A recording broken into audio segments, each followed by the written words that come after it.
This video is to explain an article that I published on Medium titled The Great Gap, How We Got Here, What It Is, and What I Think Might Come.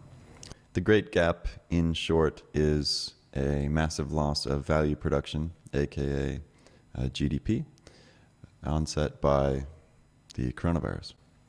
The goal of this article is to unpack a view of the macroeconomic state of the US and the world as of August, now September 2020. As an executive summary, what key economics events set the stage for 2020? Gold as the monetary base of most global economies from about 4000 BC to 1971 AD, still kind of there today.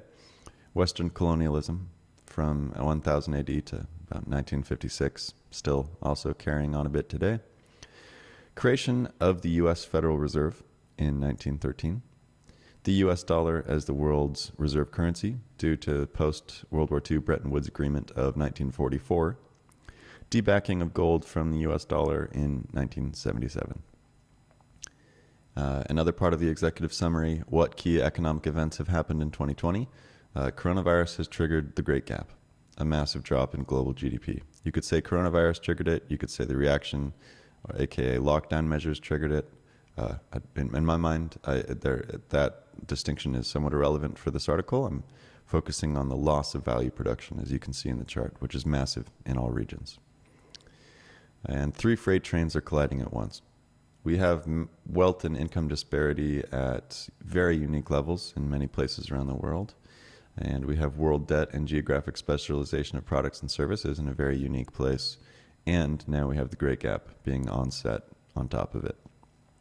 And then finally, in this article, I give my thoughts on what I think is to come, a series of bullets. So let's start with what key events set the economics world stage coming into 2020. Gold emerges as the monetary base of most global economies from about 4000 BC to 1971 AD. Gold is used as a currency and the basis of fiat currencies from this time range. So when I say it's the basis of fiat currencies, I mean a whole bunch of gold goes into a vault, and the paper that is trading out there in the world is a representation of that gold instead of moving the actual gold. That's what it means to have a fiat currency, essentially based in gold. Western colonialism lasted from about the year 1000 AD to 1956, and it was an introduction of broad regional trade in Europe and Asia that brought about the first forms of Western colonialism. Essentially, it's just significant political and economic control that became concentrated in Europe via colonialism, literal physical control, and then imperialism, which is political and monetary control, especially from about 1763 to 1956, resulting in centuries of compounding global wealth and power disparity. It made certain regions of the world, Europe and then later the US, able to take resources and value production from other countries very easily, very, very easily. The US Federal Reserve was formed in 1913. The Federal Reserve becomes the central bank of the United States.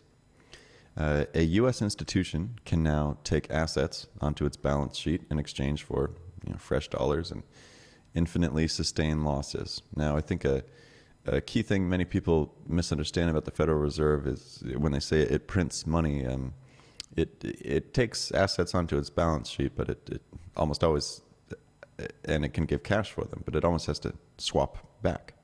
And the bank that it took the assets from has to give it dollars, and it has to give the asset back. It's rare for a Federal Reserve, our Federal Reserve in particular, to grab assets and let them decay on its balance sheet. It's kind of a balance sheet of last resort, if you will. A U.S. institution can now manipulate the supply of money by buying assets from the largest banks, aka the primary dealers, in addition to the U.S. government's existing ability to issue and repurchase treasuries. Now, the U.S. government has a much easier ability to just push money into the economy. Alden has some great content on this where she talks about the role of the Federal Reserve, the central bank, versus the government, aka treasury, in dispersing funds into the economy. The Fed is very, very different than the Treasury. The Fed deals with banks, aka primary dealers. The Treasury can deal with everybody. Soon, the Federal Reserve, via a central bank digital currency, as with most other central banks around the world, will start dealing much more directly with people instead of just the top 20-something institutions. Together, the U.S. government and Federal Reserve can now execute something called debt monetization, which means the Federal Reserve can buy bonds issued by the U.S. government with newly printed, quote-unquote, printed money, and the U.S. can then get fresh dollars for it. Instead of foreign governments buying the debt, you have your own central bank buy the debt and have it just sit there on its balance sheet, and it's a way of getting fresh dollars. It's very unique to do that in the U.S. versus the rest of the world. The U.S. dollar is the world's reserve currency since 1944. The U.S. dollar replaced gold as the world's reserve currency post-World War II in 1944 via the Bretton Woods Agreement, but it is still backed by gold until 1971. The U.S. happened to have the most gold in 1944. The world was trying to figure out how to do trade. Essentially, all world trade was decided to be done in dollars, which leads us to 88% of all foreign currency transactions are done in U.S. dollars in 2020. Almost all world trade is done in U.S. dollars, regardless of the country you are in and the item being bought and sold. Since 1944, every country other than the U.S. thus has needed to trade their domestic currencies for U.S. dollars to participate in global trade. So you have to buy goods, import goods. You're going to have to do that in dollars. You're going to pay your workers locally in, you could be in Mexico, so let's say peso, and then all of a sudden you have a product that you need to export to the world. Well, the person buying it from you is going to have to buy in dollars. So you buy a lot of your goods to make your product in dollars. You have to pay your local workers and keep your expenses in pesos. And then when you sell your goods, you have to sell them in dollars. So you're carrying massive currency risk, and it means that you are forced to use the product of the dollar. So only the U.S. can create new U.S. dollar supply, and the eurodollar or eurozone market can also kind of do the same. It also basically blew up in 2015, which you could say is the basis of a lot of what's happening now. George Gammon has some good content on that, or Jeff Snider also. 95% of broad money is created through bank lending, meaning that banks generally try to only lend money productively. They act as the gatekeeper of most new dollar creation, and by so doing create most broad money supply. Now, this might come as a shocker to a lot of people. 95% of money in an economy is created through bank lending. That's true. You'll have a Federal Reserve say, hey, here's a bundle of money or digital money, whatever. And then a bank will, how does a bank get it out? Well, they make a loan. And then all of a sudden somebody out there says, all right, I've got cash for something. I'm going to go out and buy a product. They buy the product. The person they bought it from deposits the money into the bank. And now all of a sudden the bank has some more money. They lend it out. Someone buys, they deposit. All of a sudden that dollar is duplicated. You have two. And so we have a fractional reserve system where generally it's not a one for one, but it's like I guess it technically is now. We're at a 0% reserve requirement, but usually it's like a 3% reserve requirement. A bank gets $100 in the door.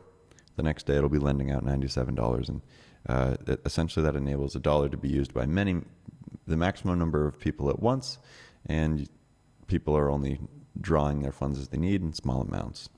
It's kind of how a lot of modern banking systems work. So most money is just made by banks lending, not by the Federal Reserve or government. The US dollar broke from gold in 1971, creating just a completely new world economic paradigm.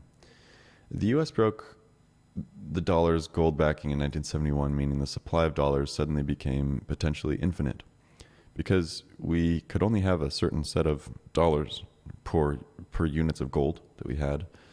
And then all of a sudden we said, well, you could say Nixon and the four other people in the room said, well, they said temporarily, became permanent, but they said, all right, now dollars are just dollars.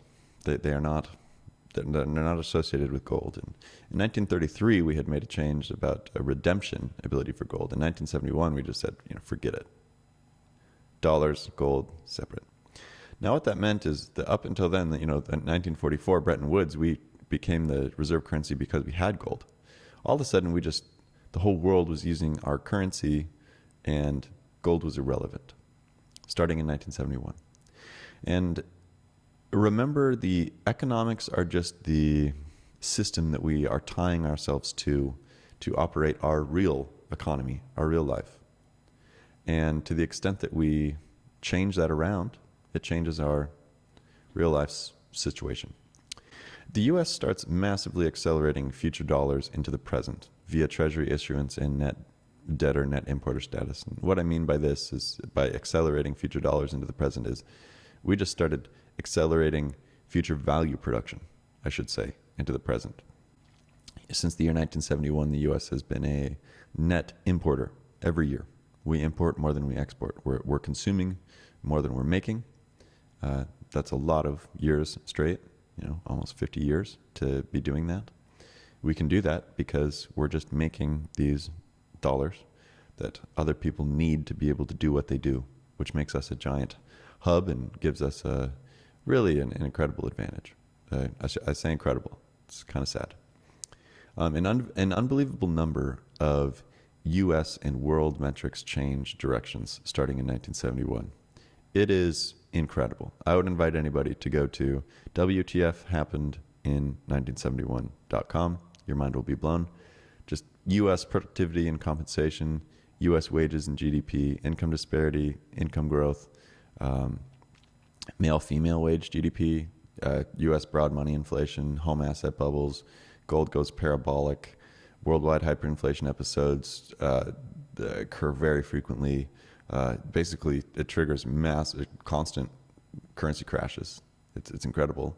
Worldwide currency depreciation occurs. There's worldwide banking crises. Even things like obesity change. Age of marriage changes. Children born, and I mean change. They change in a way that's unmistakable. So I would encourage you to maybe check out that site if you want to dig more into that. The U.S. and its Eurozone, Eurodollar counterparts. And when I say Eurozone, you can look up a Jeff Snider video. Basically, it's in the U.S. you can make new dollars because we have banks. You can deposit dollars. You can lend. Cool. In Europe, they kind of did the same thing, very closely tied with colonialism. It's kind of blew up in 2015. That's a rabbit hole. Jeff Snider's your man. The U.S. and its Eurodollar counterparts performs a form of modern financial imperialism by combining the need for almost all international trade to be done in dollars with the ability to create dollars effortlessly at will. This was done starting in 1971. Dollars are thus effortlessly created by the U.S., us, and we can buy almost anything sold on the global market. But any other country must produce something of actual value and sell it for dollars to be able to even have dollars to use in global trade. So the U.S. is the only country that can consume value without producing value. Just put it in few words. You may ask why foreign governments don't just print their own currencies and buy dollars. And they do try to. But when a country that's not the U.S. prints currency to buy dollars, they just devalue the purchasing power of their currency relative to the dollar. They print a bunch, they go to the forex, foreign exchange market, and they're buying so many dollars with their currency that it actually they can buy less and less dollars over time, and it's a lose-lose. Essentially the U.S. can do nothing and consume. There's nowhere else in the world where that can happen. To participate in the global economy, you have to make something of value and be getting dollars and using dollars, essentially. Now, what key events have happened in 2020? Coronavirus has triggered the Great Gap. As I mentioned, I consider the Great Gap to be a massive loss of value production in GDP. Governments worldwide broadly execute the ongoing suspension of most in-person activities in early 2020. School, in-person work, stores and restaurants, travel, starting at various points, I'd say, in the month of March. We then see tectonic economic dislocation in the form of global value production. Just sudden onset unemployment, supply chain disruptions, education stalling, food shortages, a dollar currency spike, broad market crashes and correlate needs and desires for liquidity, emergency central bank lending rate decreases. Basically, every central bank drops rates to near zero, which is, if you look at a 700-year chart of rates, is astounding. We've just been going straight down, and now we're hitting zero for the first time. Lenders enact far stricter approval criteria, and governments use emergency powers. Governments respond to this economic dislocation in the form of a broad range of emergency fiscal, which means government, treasury, and monetary, central bank, Federal Reserve policies. These drastic responses are being done by governments in a post-1971 environment wherein fiat currencies are largely disassociated from gold, resulting in varying floods of broad money and large institutional credit creation being emergency, self-admittedly imperfectly by governments, allocated in staggering amounts relative to GDPs. To explain this last paragraph in a few words, there's a whole bunch of value out there, like food that people need to eat, but they weren't working. So they weren't getting the currency units to purchase the food. So the governments, through stimulus as an example, is just delivering the mechanism to get the food. At the end of the day, it's just trying to get its citizens the food. But it's using the currency as the mechanism to do so. So in the US, when we're using our currency as a mechanism of stimulus, we are hurting our currency because there's no new value production to be able to get somebody to buy food, which can be a fine trade-off.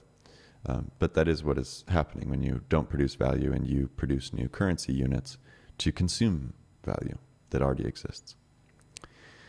We now have three massive freight trains colliding at once. First, global wealth and income inequality has been compounding over centuries and has exponentially gone up in the past several years. It is astounding, especially in the US. Incidentally, second and third world countries actually have some of the highest income and wealth disparity in the world, but wealthy countries are also in a camp of their own. Second freight train, we have precarious degrees of worldwide debt associated with a record degree of globalization.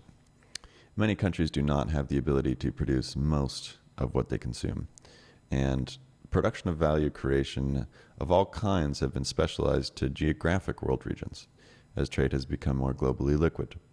So as you have a massive drawing back of the ability of goods to move around via supply chains, combined with regions of the world that only do one thing and do it very well, it causes massive problems where input to create goods is disrupted, disrupting output, disrupting current workflow, and it just tumbles on.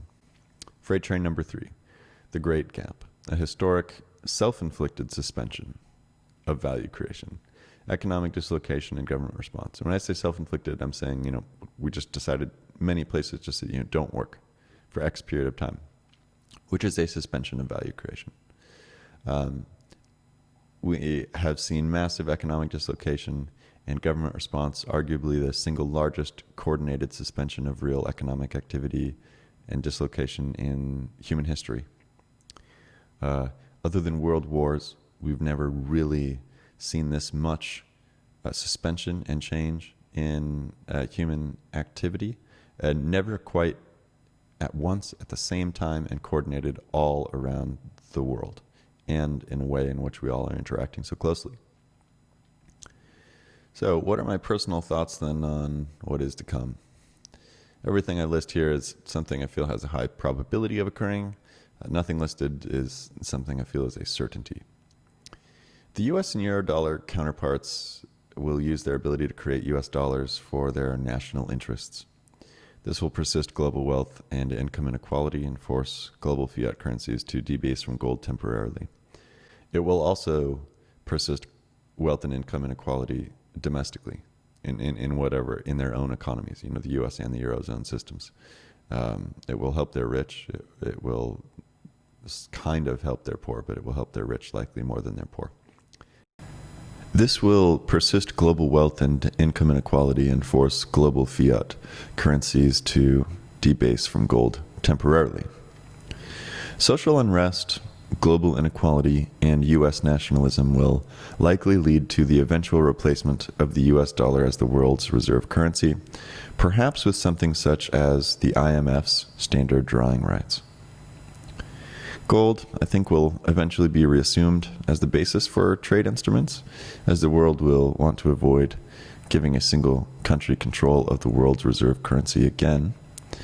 And when I say gold, I don't mean people moving gold hand to hand. I just mean gold as it was the basis of fiat instruments, trade instruments, up until the year 1971. It had about a good 6,000 year history up until then. I also think that gold, silver, and Bitcoin, Ethereum, certain hard assets, collectibles, and commodities of most kinds will increase in nominal value, at least generally, and possibly purchasing power. Possibly. Inflation and deflation, I think, will likely occur disparately in many markets within the same country at once. The general effect will likely be the purchasing power of the everyday person is simply likely to fall, overall almost everywhere, due to the ongoing depression of productivity across the world and the ripples of supply and inventory disruption. The wealthy will likely be able to preserve much of their wealth, while their middle class and bottom class counterparts cannot. An easy measuring stick is to look at GDP and the lack of value production and to assume that with that less value production, there is less value to consume. To the extent that countries learn to exchange their imports and exports via a non-US dollar mechanism, China and Russia are doing this. They used to have about 4 years, 85% of their trade was settled in US dollars. Now that number is 45%. Russia is the world's largest energy exporter. China is the world's largest energy importer. They now are settling, I believe, in yuan. So, to the extent that countries learn to exchange their imports and exports via a non-US dollar mechanism, like China and Russia, on an even playing field with developed nations, we will see emerging markets produce much more broad economic progress and self-sufficiency, while the US, other developed markets, and tourist-dependent economies could face significant unemployment of both blue and white-collar workers, particularly in lower-income segments. Now, there are certain other regions of the world where I think we will see quote-unquote broad economic progress, like Africa. I'm not quite sure that those countries will retain the ownership of their own nations. I do think that they might see broad economic progress at the expense of their corporations being owned by foreign entities, and in particular, sovereign debt has a lot to do with this, and the usage of things like bridges and roads, water access as collateral in recent years for credit. Central banks around the world, I think, will begin to use digital representations of their currencies. These are called central bank digital currencies, or CBDCs for short. And it's a currency issued by a central bank rather than when I say issued by the central bank, I'm talking about the way it enters an economy. So let's say we're all working, there's no money yet. How does the money get there? In our current economy, we generally go to a bank and we get a loan, and that's how money starts circulating around. And then I purchase something from you with the money I got from the bank. You deposit that money. Okay, you have your account. Somebody else walks in an hour later. They get a loan from the money that's in your account, most of it. They buy something, that money gets deposited. And this is an example of essentially fractional reserve banking and money multiplication. And central banks will, I think, and already are, frankly, doing CBDCs, where instead of just dealing with the top 20 banks in their country, they are going to start dealing with all citizens. One of the main reasons for this is, if you think of stimulus, The government wants to control the usage of stimulus. It wants money velocity to be high. So it will enable the government and central bank to have much more control over their domestic versus international currency usage. Money velocity, as I mentioned, and the preciseness of benefits usage. So let's pretend that you are on unemployment receiving a check. That check might become something on an app on your phone or a card, and you can transact. But if you tried to do certain transactions, like foreign transactions or transactions to a brokerage to invest in stocks, those might not be accessible to you. And additionally, you might need to use your funds within 60 days, 90 days or something, or they will lose value because the government wants to make sure that that money moves, and that in particular they want you to spend money thinking that it's going to make somebody else create value. That's kind of their basic hope. CBDCs are already emerging in mass all around the world.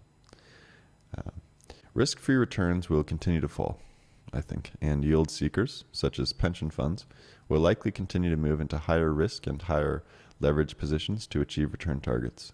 The fall to the zero rate bound is not one that is just in the last several years. If you look up a chart of the last 700 years of rates, we have been on a straight line all the way down to hitting zero now.